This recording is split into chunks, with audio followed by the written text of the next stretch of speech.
भारत है, जहां भगवान ने स्वयं मानव रूप में जन्म लेकर बहुत सी लीला रची है। उनमें से एक दिव्य स्थली है वृंदावन।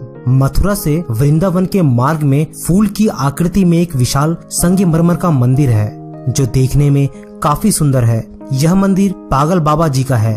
इस 10 मंजिला विशाल मंदिर की खूबसूरती देखते ही बनती है। इस मंदिर की सबसे खास बात यह है कि इसकी हर मंजिल पर आप भगवान के दर्शन करते हुए चढ़ते हैं और रास्ते इस तरह से बनाए गए हैं कि सभी मंदिर की परिक्रमा अपने आप पूरी हो जाती है। यह मंदिर पूरी तरह भगवान श्री कृष्ण को समर्पित है। पर क्या आपको पता है कि पागल बाबा संत बनने के पहले जज रह चुके हैं, पर बांके बिहारी जी के चमत्कार के कारण वे सब कुछ छोड़ छाड़ कर संत बन गए। उनके साथ घटी ये दिव्य घटना बहुत दिलचस्प है, जिसे सुनकर आप भाव विभोर हो जाएंगे।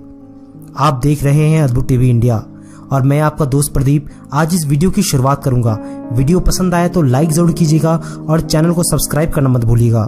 बिहारी जी के चमत्कारों में सबसे आश्चर्यजनक और प्रचलित कथा है पागल बाबा जी की। चलिए अब आपको इस चमत्कार के पीछे का किस्सा बताते हैं। एक गरीब ब्राह्मण था जो बिहारी जी का अनन्य भक्त था।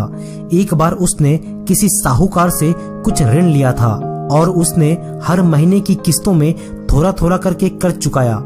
आखिरी किस्त से पहले उस साहूकार ने कपट की नीयत से उस गरीब ब्राह्मण के घर अदालती नोटिस भिजवा दी और उसने कहा कि अभी तक कोई ऋण नहीं चुकाया गया है, इसलिए पूरा ऋण ब्याज के सहित वापस किया जाए। वह गरीब ब्राह्मण बहुत घबरा गया। साहूकार के पास जाकर उसने बहुत विनती की, मगर कोई असर नहीं हुआ।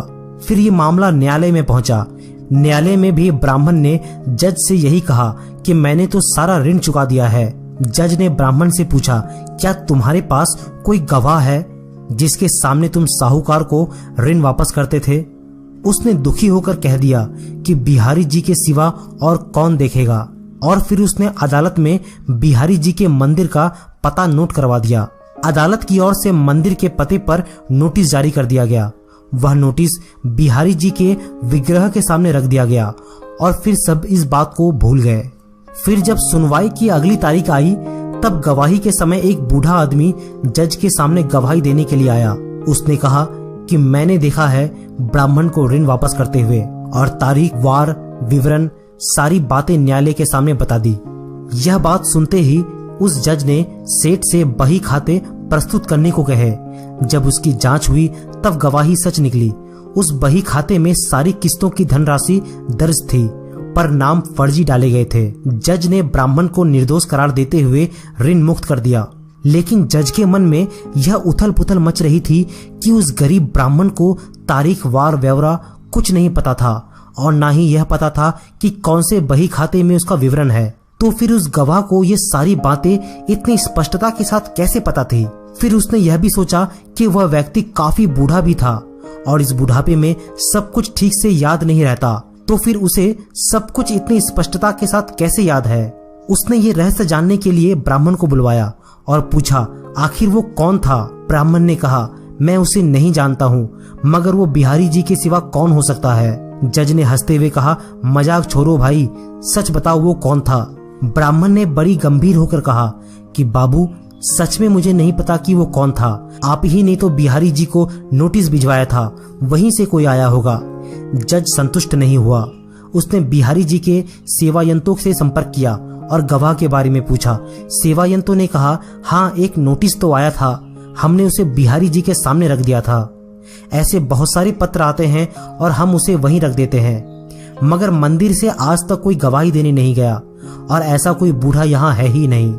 जज सन्न थे। उनके पैरों तले जमीन खिसक चुकी थी। उसके मन में हर्षयुक्त भय आ चुका था। वह समझ चुके थे कि उसका सामना स्वयं ईश्वर से हो चुका है। उस घटना ने जज को इतना भाव विभोर कर दिया कि वह अपने पद से इस्तीफा देकर घर परिवार छोड़कर कहीं चले गए। कहते हैं कई सालों बाद वे न्यायाधीश वृंदावन में मिले। वही पागल बाबा के नाम से प्रसिद्ध है। दोस्तों, हम हमेशा अपने आंखों पर पड़े अहंकार और द्वेष की भावना से इस दुनिया को देखते हैं, क्योंकि जैसी हमारी दृष्टि होगी वैसी सृष्टि भी होगी। पर जब भी ऐसे चमत्कारों से मनुष्यों का साक्षात्कार होता है, तब एक झटके में मन पर पड़ी सारी धूल उड़ जाती है और फिर असलियत से हमारा सामना होता है। और कण कण में वही दिखता है। दोस्तों, अगर आप कभी बांके बिहारी जी मंदिर और पागल बाबा के मंदिर में घूमने गए हैं तो अपने अनुभव हमें कमेंट में लिखिए। वीडियो पसंद आए तो लाइक